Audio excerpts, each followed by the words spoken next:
Hello and welcome to an episode of Who Knew in the Moment, the podcast. Today, I'm honored to have Peter Taunton on with me. Peter is the founder of Snap Fitness and was the CEO of Lift Brands. And the two things that have really stood out to me about Peter as I've gotten to know his story and just, a little bit about him is one, he is a serial entrepreneur and is constantly searching for new opportunities and has the business knack and mindset to make those work. And then two, he's a very humble individual and learned work ethic at a very young age. And that just continues to pour out of him today. So Peter, thanks so much for being on. No, thanks for having me. I look forward to this. Absolutely. So we're going to throw it a little bit back to when we're 8 years old. The entrepreneurial spirit is alive and well in an 8-year-old Peter, where your dad is, working at a grocery store, owning the grocery store. And you decide, you know what, I'm going to set up a popcorn stand and I'm going to sell popcorn there. But there's one day where he asks you a specific question, and this changes your mindset on how to sell popcorn and other things in the future.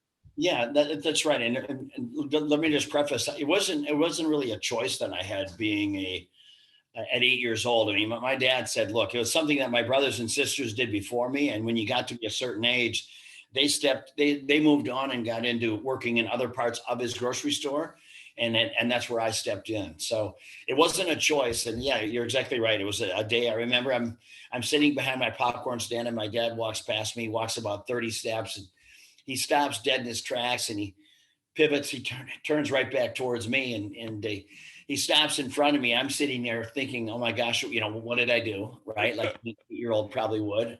Yeah. A serious look on his face, and he goes, "Hey son, how's business?" And I was just getting ready to give him my little 8-year-old dissertation how business was slow. And then he says, puts his hand up, stops me midstream, and I say, "Look, if it's slow because you're not going out there, you're not going out there and getting your business. If you want your business to increase, you got to go get it. You can't just wait for it to come. You got to go chase it. To Yes. get out from behind that stand and go ask people if they'd like some of your popcorn." So I let him get away because I didn't want him to watch me blow it the first few times. But then I did, and you know what? When I was 8 years old, I was a shy kid, so this was a stretch for me to go up to complete strangers and pull on their little shirt and say, "Hey, would you like some popcorn?" But you know what? And who would have thought that some of those lessons I learned at such a young age would be so prevalent in my life today? I mean, that was just a great message that my dad shared with me, and I'm grateful for that message and several others that he gave me along the way. Yes. Now, thinking about that, and you're such an advocate of giving back, helping other people, reach certain success levels. I'm sure that that is a lesson that you wish more people would have learned at a younger age or would be willing to learn. But talk about how you help business owners understand that today. Hey, sometimes you really have to be going out and getting it. It's not just sitting behind the desk and letting it come to you.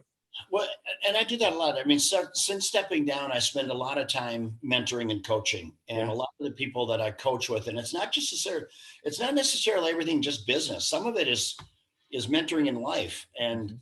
and sometimes in life you've got to go get it, right? Otherwise, life passes you by, or you wake up one day and you say, "Man, my gosh, I haven't done shit with my life." And they think that it's over. So there's a couple things that I try to help them overcome. Number one, you can't change the past, so let's get our head around that, and let's just Yes. forgive yourself for not moving as fast as you probably would have liked to today in retrospect. But let's figure out what we're going to do moving forward, and then helping them set out a plan that's kind of an obtainable plan. It does, I think people that are looking to pivot in their lives, I try to help them with I always paint the analogy or put out the analogy where it's a blank canvas and you're holding the brush.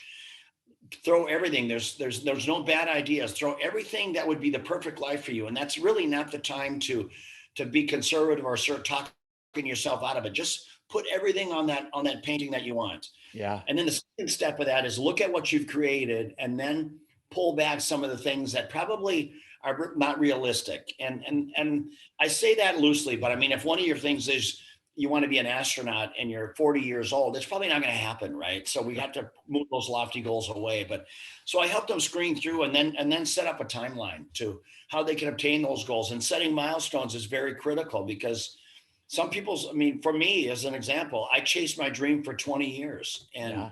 I known it was going to be 20 years. I'll be honest with you. I probably would have pivoted and done something else. But I was, but I had goals and I set milestones along the way, and I could always seeing movement. I was always seeing this natural progression. So it kept me motivated, kept me inspired. I love that. That's so important to, yeah, have those milestones and, the small victories on the way to winning the battle, right? We kind of talk about that is, hey, are we winning the, small victories and getting the battle, and don't always just focus on the ending results. So that's Yeah. good. I talk about that in my book, Impossible Hill, about just that whole process of, setting your goals. What does that perfect life look like? Then the second step is creating a plan of action, which includes those timelines. And then the third piece of it is the most difficult. And it breaks my heart when I help some people and they're so diligent in steps 1 and 2. But the third step is the scariest, and that's where you have to make the jump. And Yep. and a lot of people, they stand right there on the edge of the pool, never jumping in. And I tell you what, at the end of the day, it's got to be their choice. But I can't imagine. One thing I don't want to have in my life is a life of regret when I know that I'm in the latter breaths of my life. Absolutely. Well, one, based on your life, and we're here about that today, I don't think you're going to have many, certainly not at this point. But so something as a young individual you get introduced to is racquetball. Yeah. And, racquetball, who knew that it could take you all the places that it ends up taking you? But talk a little bit about your first experience with racquetball, and then kind of the progression and how that was, an integral part of your life. Well, it was for me. I was always an athlete, and racquetball did many things. It gave me confidence for one thing, and it also completely humiliated me others. So Yeah. I played racquetball in the town that I grew up in. I played racquetball. I started playing racquetball when I was 13, and it was a sport that came really natural for me. And I can't answer why. It just did for myself and my twin brother. And I remember I was playing for a couple of years, and I was good. I was probably in the top 2 or 3 players in the town that I grew up in. Right, I'm playing at 15 years old. I'm playing all kinds of older adults and very athletic and doing really well. And I remember there was this junior national tournament that was in Minneapolis, Yeah. and I remember talking to my mom, and I'm telling her I'm 15 years old, so she was going to have to drive me, right? And I said, I want to go play in this junior national. I think I've got a chance, right? Yeah. I had no idea, what the talent level was out beyond this little pond that I was swimming in, right? And anyway, I went up there, and this kid from Michigan beat me, like literally no embellishment, like 21-1, 21-3. It was an absolute embarrassment. I was mortified, but it was the best thing that ever happened to me because it showed me racquetball in a whole different light.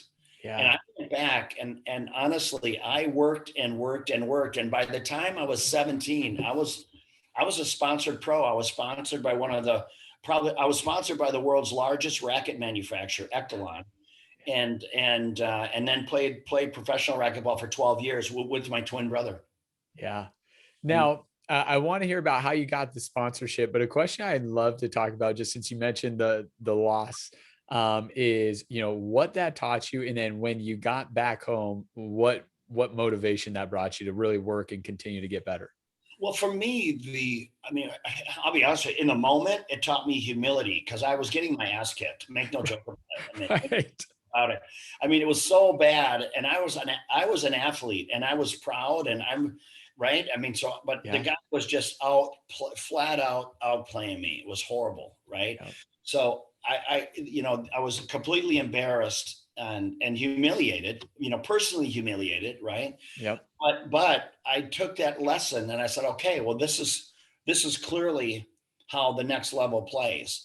And this guy was a junior player out of Michigan, and he was a very, very good player. He was one of the better junior players in the country. Okay, so he was no slouch, but it didn't matter. I mean, it just shows you how naive I was, thinking that I had a shot, right? Right. So just learning that, playing that sport, and being in that environment and getting completely humiliated. And then the other side of it is answering the bell, going home and saying, "Hey, look, okay, you're going to do 1 or 2 things. You're either going to be a complete pussy and say, look, I'm done with this sport. I'm going to go on to playing checkers or something, whatever, right? Yeah. Right. Right. But instead, I said, no, I'm going to play this game at that level. And that's what I set out to do. And I changed my game. It wasn't that I changed my workouts. I just saw the game played so much differently. Yeah. And that just set the bar for me. And so it was great. It was a great lesson for me. Absolutely. Now, how did the sponsorship come about? I think that's fascinating that at such a young age, you'd reach such a pinnacle of success in that sport that you were getting sponsorships. So I was always an athlete, and Yeah. I could hit the ball a ton. Okay. I Yeah. mean, racquetball, the style of racquetball that I played was kind of a grip it and rip it. Yeah. Okay. So it was a very fast pace, and I'm in there pounding balls one afternoon, and the Echelon rep happened to come into the club to talk to the manager, Okay. and hears this pounding in the court, right?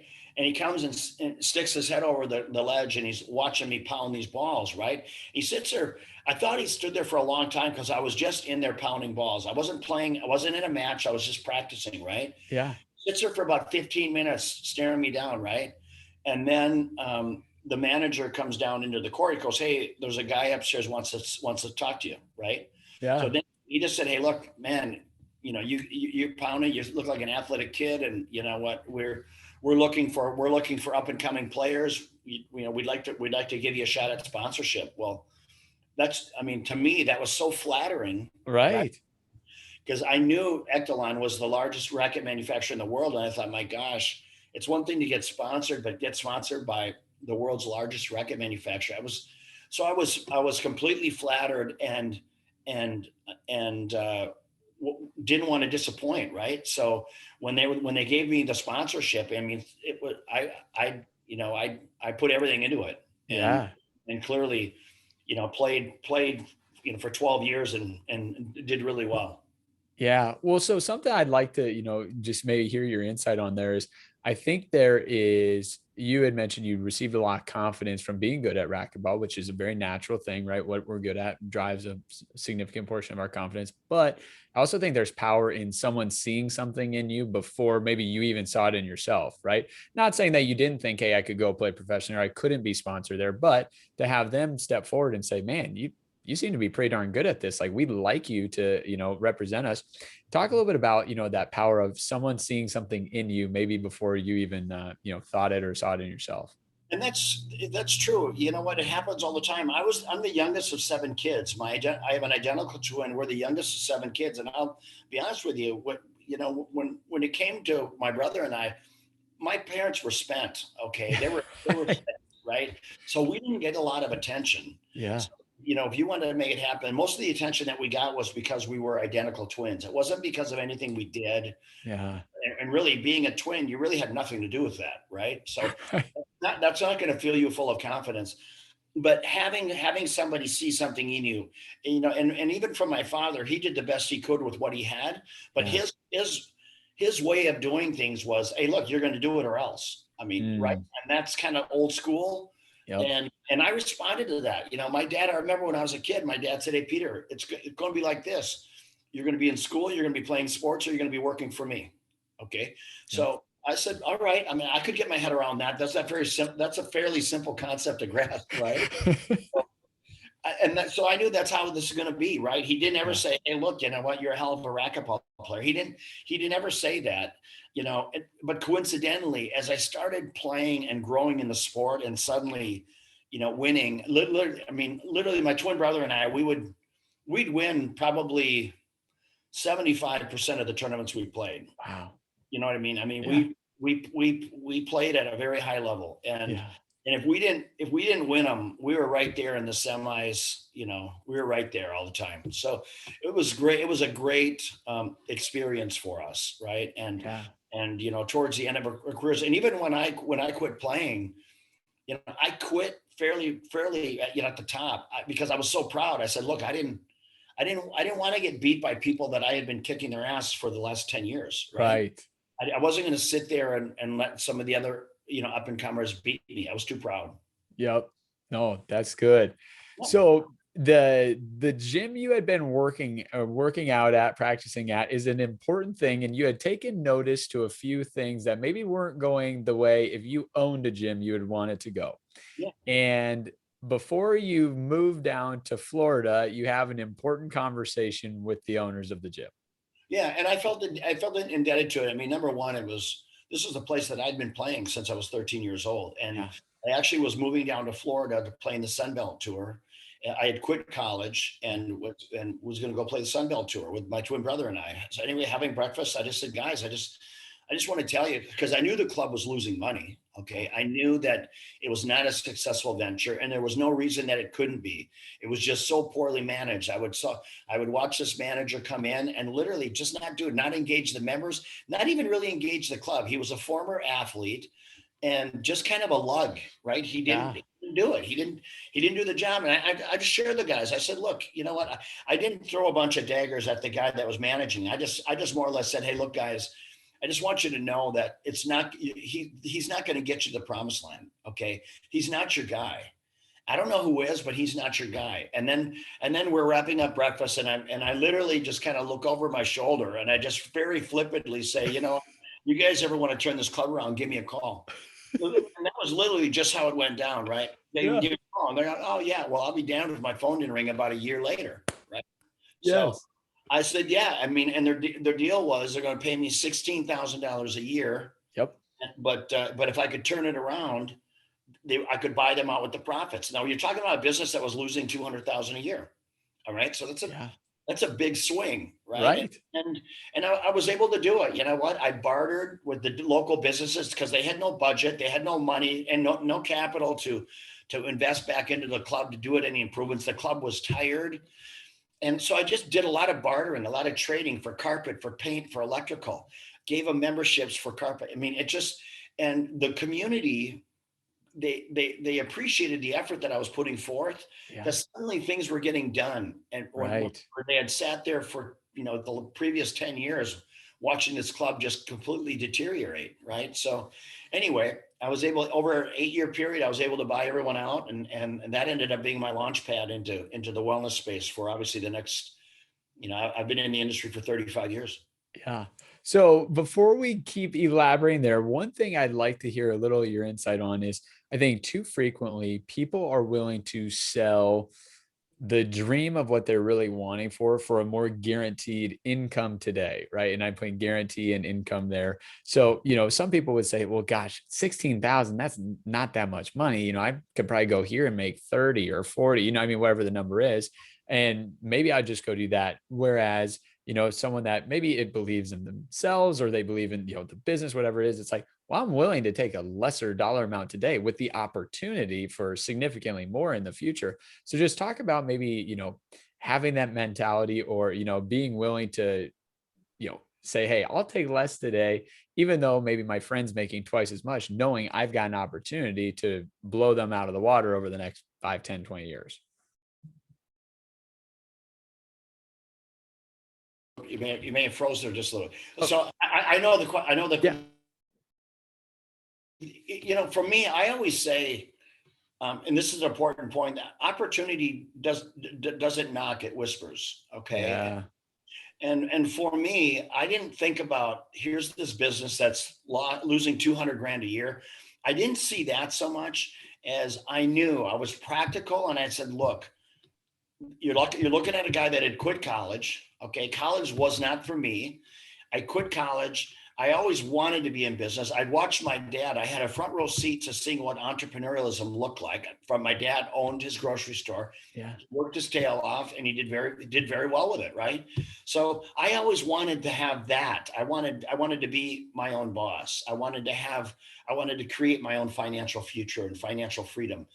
So I wasn't afraid of it. And the other side of that coin is, what really did I have to lose? All right. Right. I knew what the bottom felt like because I was living there, right? Yeah. So I was fearless, right? And so I just said, and I never thought about, oh my gosh, I'm crazy. All I ever saw was this opportunity. And I knew that I had the ability to do it. I knew I had the work ethic.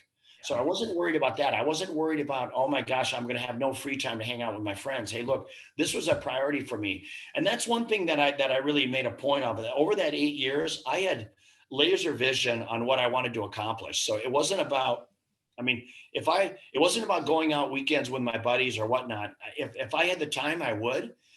But I always got my work done first. Mm-hmm. Now, for you, did you have a mentor that helped you kind of through growing the business, or would you say a lot of that was just what you saw your dad do and how he operated his business? No question. My dad was my mentor, Yeah.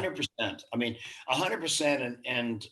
He just had an unbelievable work ethic. But the other thing that I really appreciate about my father is just his ability to get people inspired around him, the Mm, ability to get people to pull deep on the oars in the same direction, right? yeah. He did that. He did that by leaning in and making everyone feel like they were part of the team, and never leave, don't leave anyone behind. So in his small grocery store, you would see him stocking shelves. You would see him carrying out groceries, working the till, and then doing the books. He did it all, right? Yep.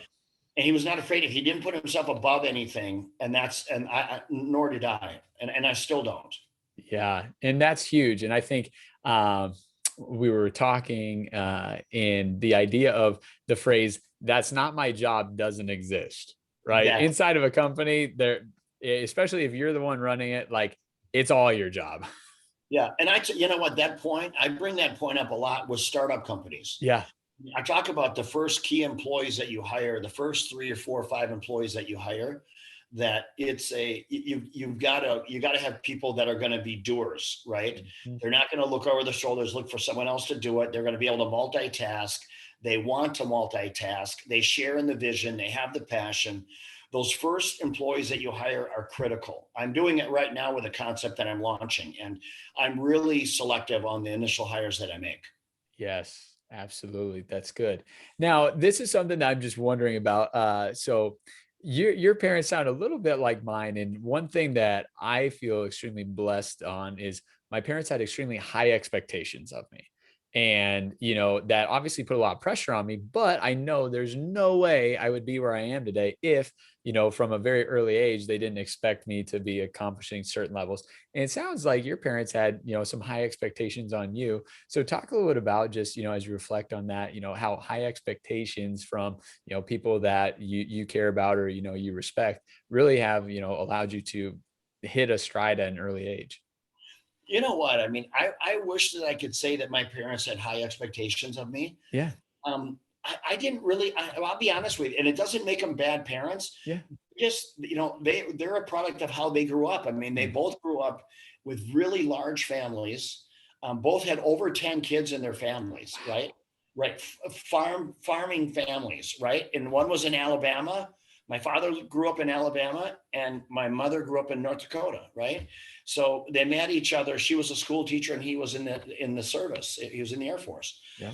But anyway, I mean, so I didn't get a lot of, hey, Peter, dream big. Okay. Yeah. I didn't. Through my lens, though, I thought that my dad was living the perfect life. I liked the idea of, he gets to go into work, and he would, believe me, he gets to go into work when he wants, but he was one of the first ones there. Make no Right. mistake about it. Yeah. And he would put in a full day. He'd work till 6 or 7 o'clock at night. So he was a working machine. Why? Because he had 7 kids he had to feed. Right. Right. So, but I saw that, and I really appreciated that. But, unfortunately, and I talk about this a lot too when I'm mentoring successful people, and I'm talking about this in the light of just financial success, because I meet thousands of people who are successful, maybe not financially successful, Yep. but they're successful in their own right and how they roll, how they live their life, and Yeah. and what they give back, how they level up. So I always think people always measure success financially, but in this context, that's what I'm referring to. And I talk about the importance of, when your kids, hit a bunt single, and if they haven't gotten on base a lot, you got to make a big freaking deal about it. Do you know what? Right. Because it's different than getting props from someone else. When you get props from your dad, it just lights a fire in your belly. You know what I mean? So, Yeah.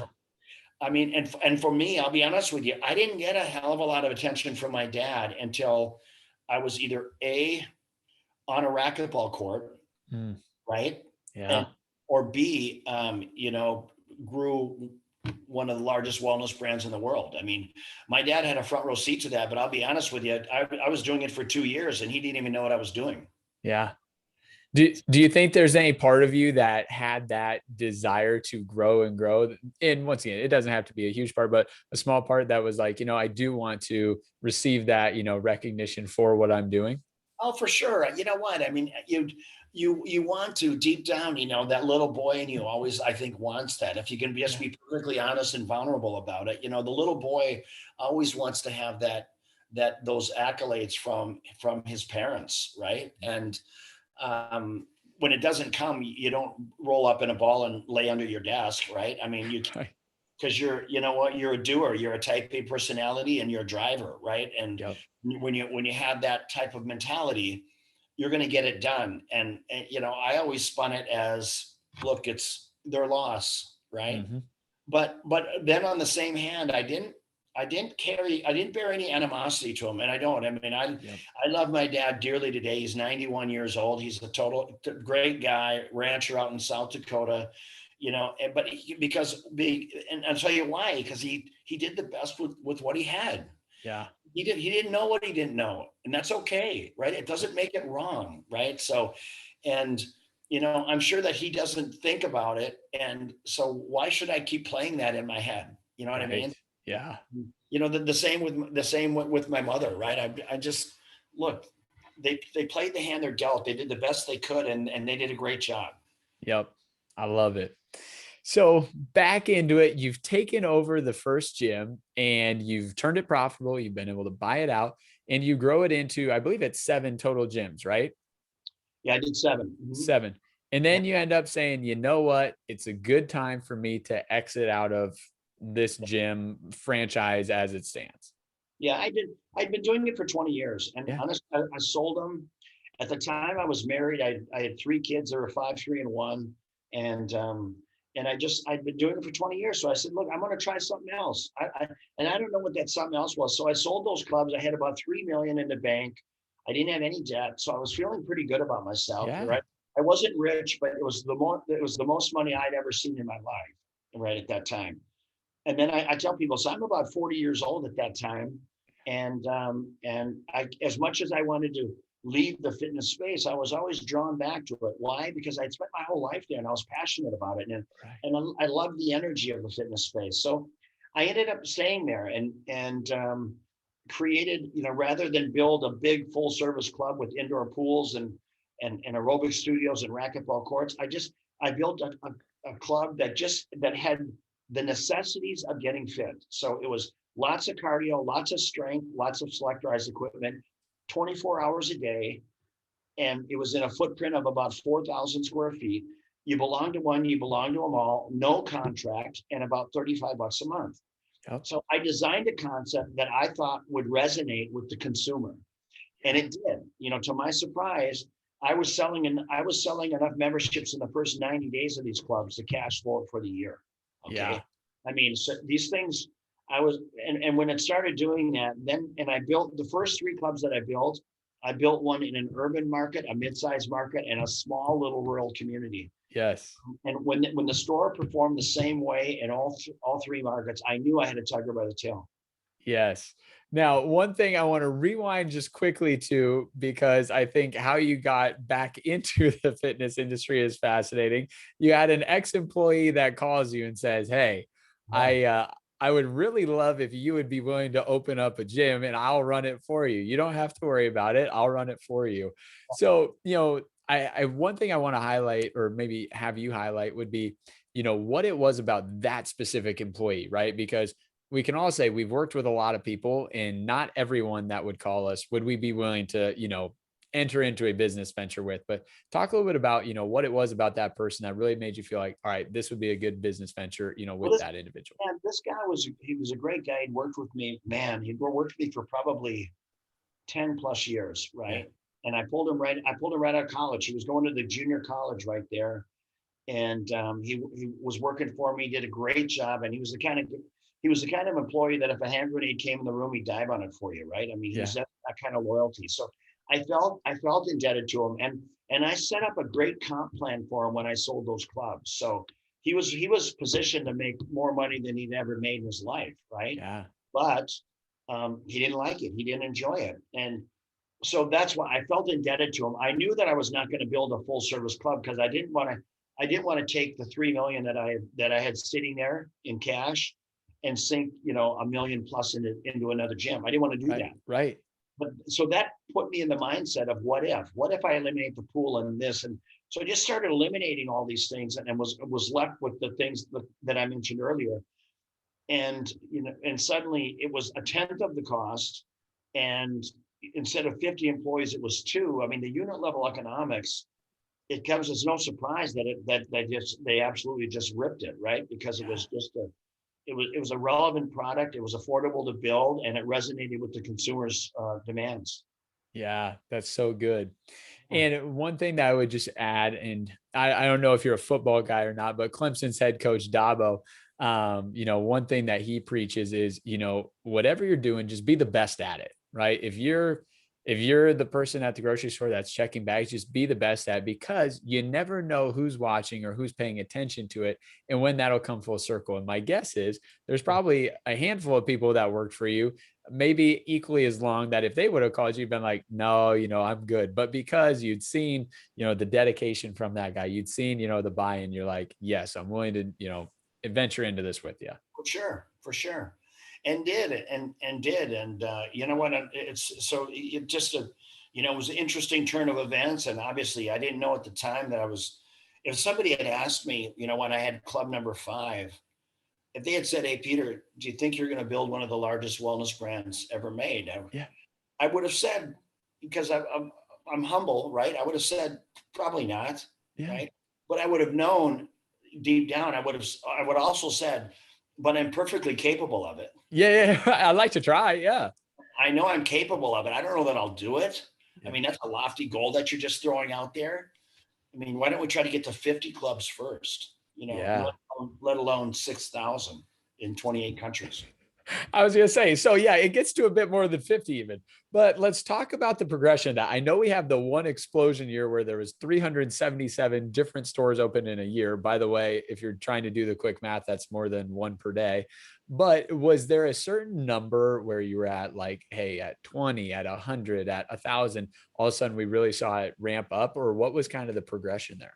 Well, look, for me, it was the first 50, putting the first 50 in the ground, um, and really fine tuning the systems and processes, right? Yeah. So there's a number of systems and processes that need to be essentially cast in a lane, and you need to have someone to quarterback, be the captain of each lane. All Yep. right.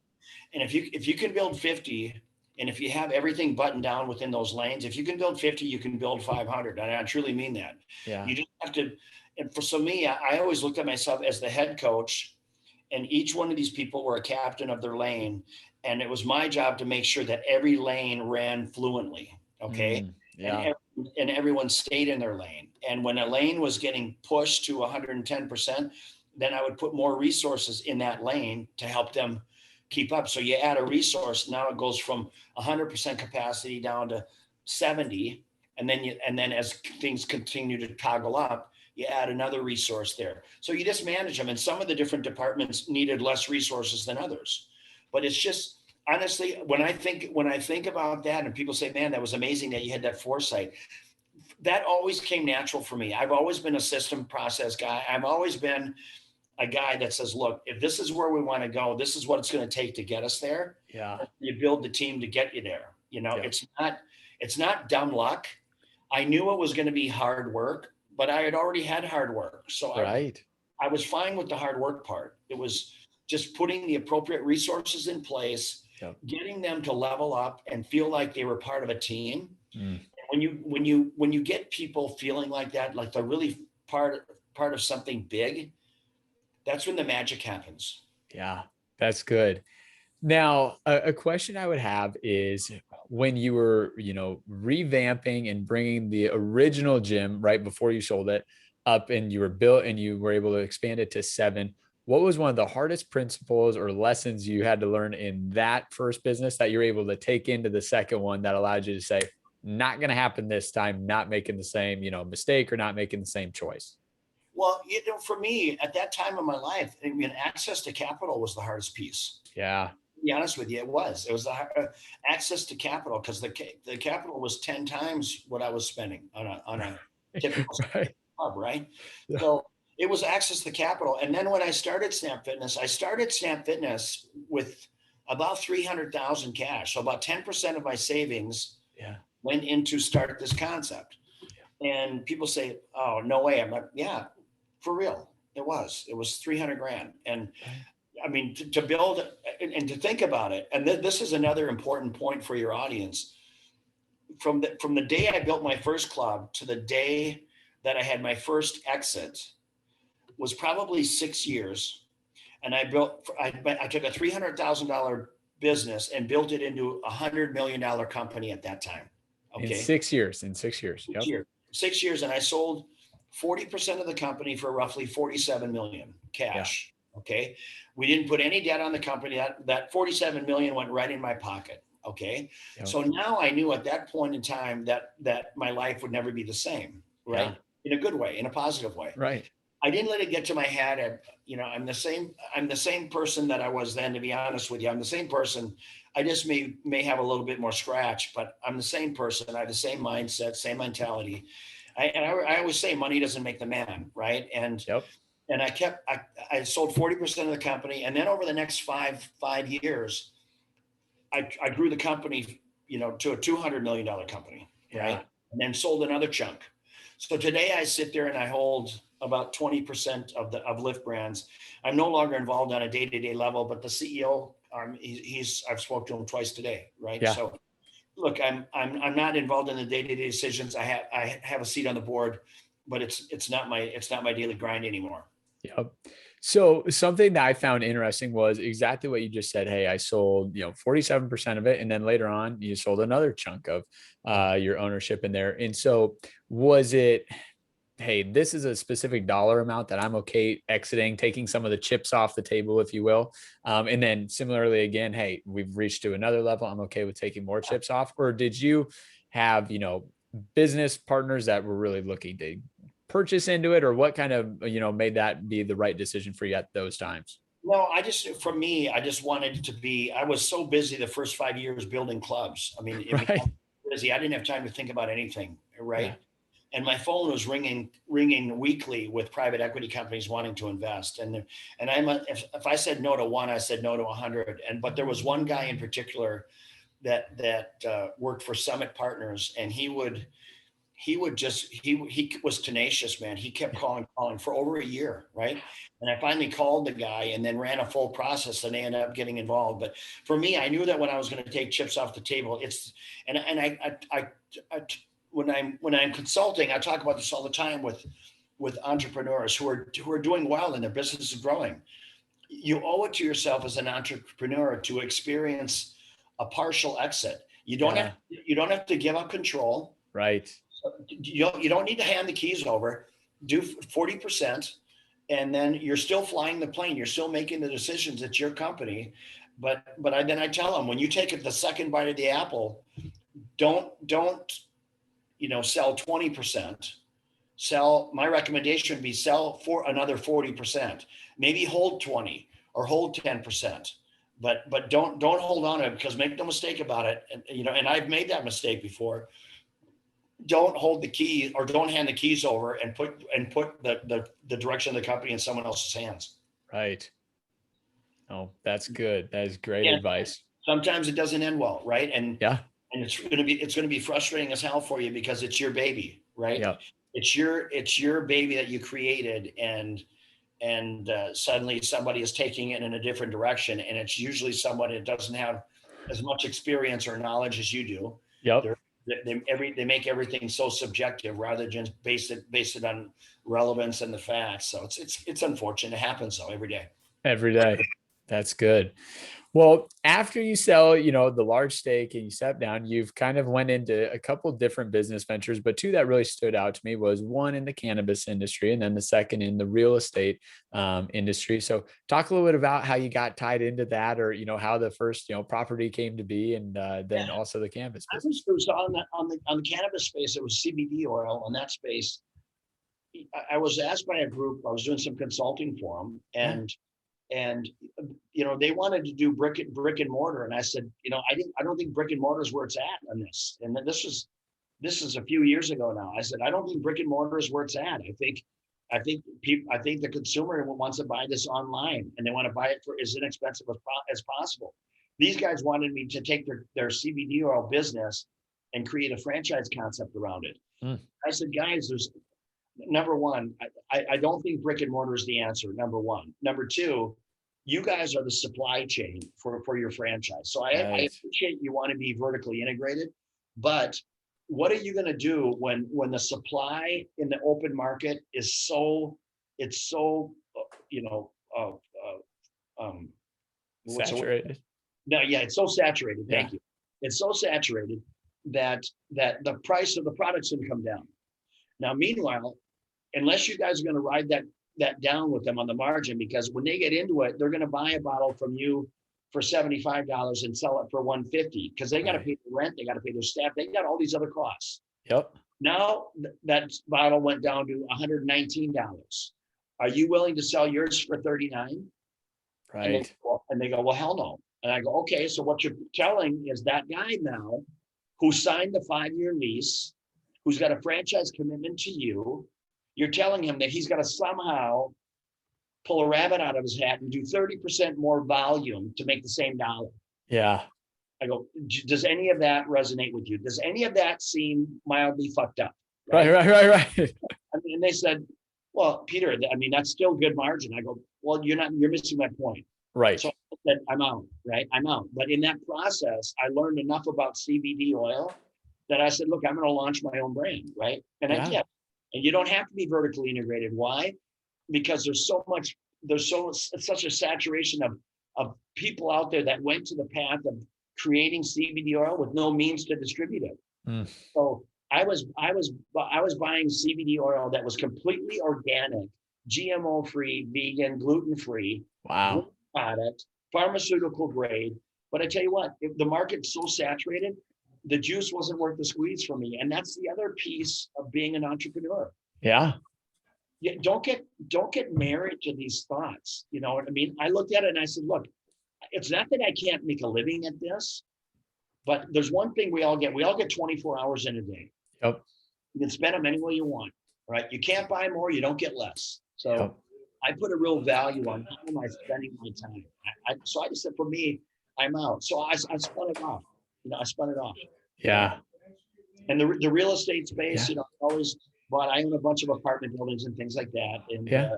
I own a lot of land, but and then that's just the basic block and tackling like so many people do, right? Yeah.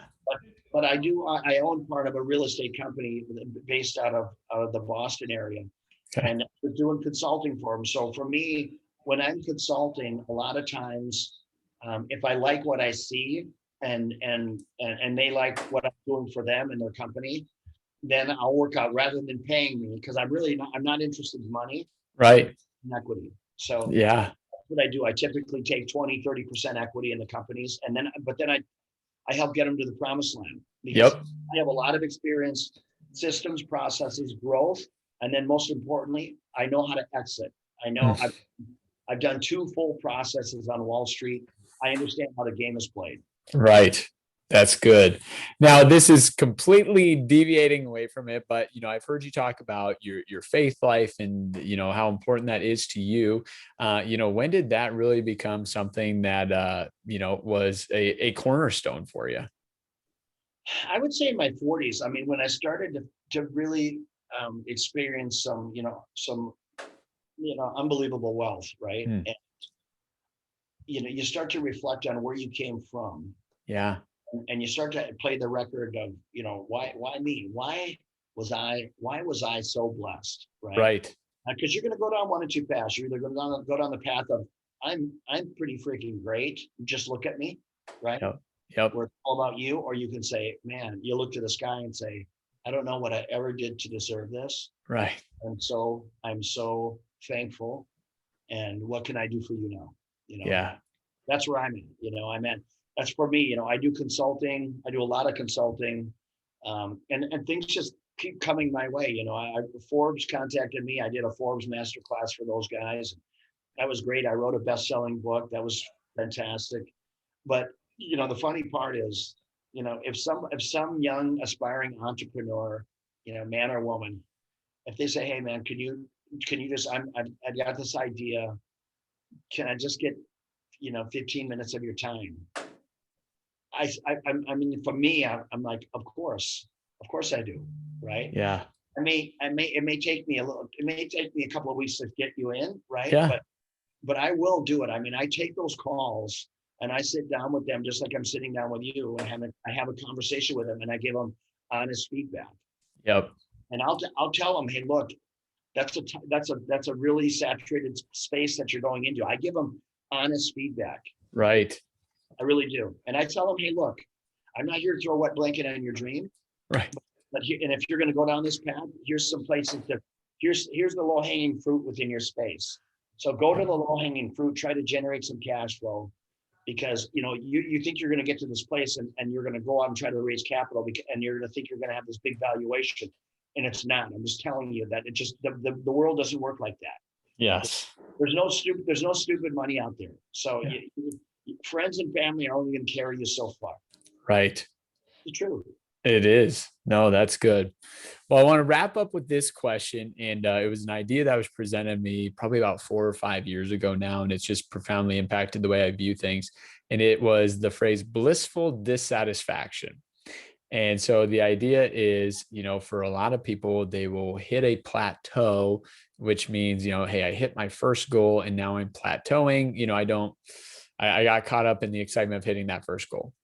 Kind of the opposite end of the spectrum is there's certain people, and I think you and I would fall into this category of like, every time I hit one goal, I was constantly like, all right, but now what's next, right? And I'm on to the next thing. And so oftentimes I didn't enjoy the small victories we talked about earlier on the way. So how have you been able to just, balance that in your life of, appreciating and enjoying the, small victories, but not losing the excitement or enthusiasm to keep going on to the next thing?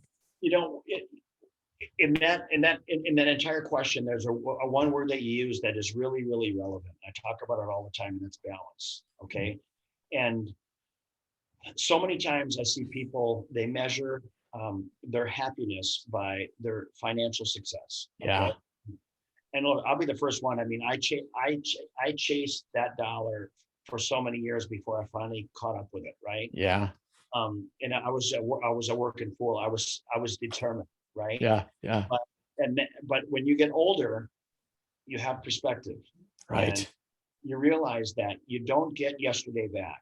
And there were some things I say today that, I probably should have done some things differently along the way. Yep. Had I done it differently, I wouldn't be where I am today. Right. So that's the trade. Yep. Okay. That's the trade. And just being honest with you. Yeah. That's the trade. So, I would have liked to, knowing what I know now, I would have tackled that whole, financial success differently with more balance. I would have had more balance with my friends, my family, my faith, myself. Yeah. It's kind of this 4-legged table. You got to have some time for yourself. You got to have some me time. Yep. You got to have time with your significant other, and your faith. So, all of that, it all matters. Yes. What happens? You wake up one day and you go, man, what the hell just happened over the last 10 years? And one of the things that I'm really, really regretful of is I had some amazing friendships as I was building Snap Fitness. And many of those friendships fell by the wayside because from sheer lack of communication on my part. Right. Why? Because I was busy. It was not that it was so intentional, but it was priority. It was a prioritization. And for me, driving my company and not letting go of the wheel. I mean, it's not like I could let go of the wheel because I felt like my management style when I'm growing a growth company. Yeah. I don't I got to be there driving it. I got to be Yeah. there flying the plane, right? I mean, so I wasn't going to leave it. I wasn't going to put my future in the hands of someone else. Not at that stage of a baby company, right? Yep. Right. That's growing at the pace that we were growing. You can't even pivot, man. You've got to be right there. Yeah. So, anyway, the short answer to that question is, man, I can't talk about enough. Balance is so critical in mental health and the journey. I mean, Yeah. I think a life well lived is when you get a chance to experience, success in your business, if that's your Right. that's your jam, success in business, success in a relationship, success with your friends. You feel loved, you feel Yep. wanted, you feel needed, you feel valued. Success with your faith, where all of the goodness comes from. I Yep. think when you have that in your life, you've lived a perfect life, and that's what I aspire for. Yeah. That's good. Well, Peter, I appreciate your time today and just sharing your story. It's absolutely fascinating, from being a little 8-year-old selling popcorn to opening over 6,000 gyms. I mean, what a wild ride. And, we'll have to do this again in about 5 years, because who knows what business you'll be in then or how big you'll have exploded to. So I appreciate all your insight, your transparency, vulnerability, and just getting to connect with you. No, hey, you know what? My pleasure, and I'm happy to come on your show anytime. Thanks so much, Peter.